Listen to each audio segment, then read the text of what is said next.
in that video we're supposed to do some housekeeping, but I realize we have to change a lot of things. So maybe like this all housekeeping will take 2 videos to finish. So what we will do in that video, we will review the doc string I have changed, and then we will consolidate our methods.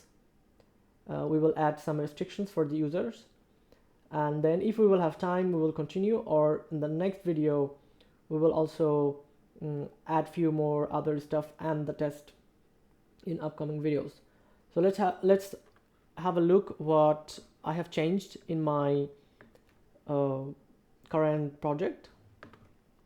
So first I will just activate the environment, and then we will just visit by when the environment will be ready. So I have to go to the package mode, activate dot. So I have changed the name of the variable just to be aligned with other variable names. So user underscore timeline, not smash them together. And then I have added like a correct way of example, how to import the like the secrets from the environment. And as I'm importing them from the environment, I deleted the output here. And also I have added doc string for the param to dict and collect tweet.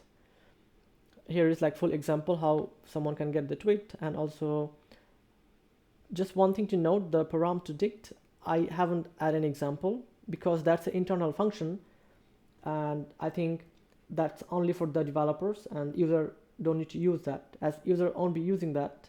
So I have decided not to provide some example, but it totally depends on you.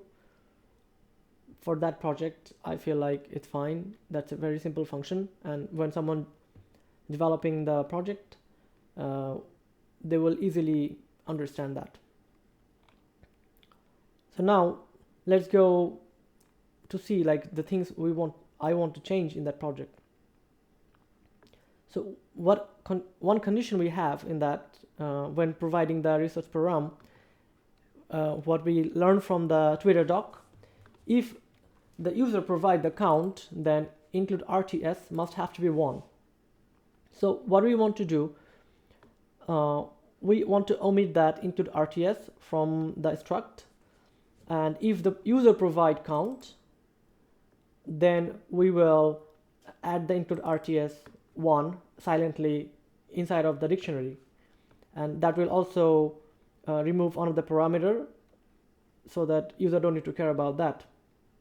So I will remove that, and also I will remove that from default values, and also from here I can keep the comma, I guess.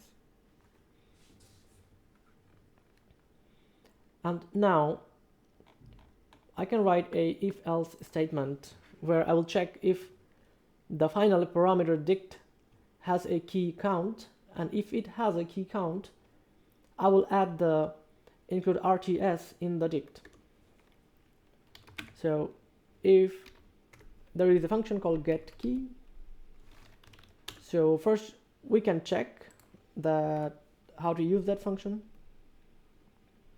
So we can go to the help mode and get key. So as we can see in the example, there is a dictionary, and get key, in the get key we have to provide the dictionary first and then the key. So the dictionary is params, and the key we are looking for is count. And if we get the count key here, we will add a new key value in that same dictionary. So the param, and it will be include RTS. Okay, I'm writing again Python, sorry for that. It will be double quote. And then I will just go to and copy that. Oh, I already deleted that, so I'll just write that. That's a good way. Don't copy paste. equal 1, and then we return the params. Now here we are just checking that if the user provided the count or not, but we need to make sure that the count must have to be, when the count provided as an integer, it must have to be greater than 0. So we will have that condition in our constructor inside when the constructor is trying that method to build that value of the type. And that will be a nice way also to see, like, you can write actually if-else conditions and functions inside of the constructor, and then it will run when you will create the value of the type. So we are actually done with that function, and now I think we should check here that if the things has been changed. I have already added like a whole doc because I already knew that we are going to change that. So I have written about that.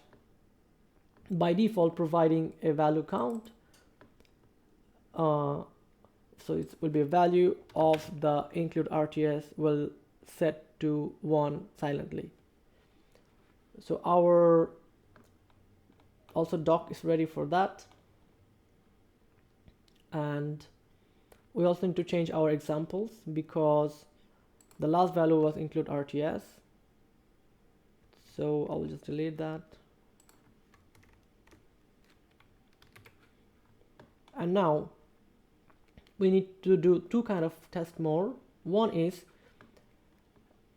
as user providing, trim user 0 and exclude replies like 0 or 1, or they can provide text. They can provide anything in that. So we need to we need to add some functions or methods which will test that if the user is providing the valid value which those fields are expecting. So we will like make some more functions, more methods to check all of this, and add all of this when either here in the constructor or in the function here. So I will see you in the next video when we will add all of this, and then that part of the product will be ready, and then we will add more tests for that for the other functions. So I will see you in the next video. Thank you.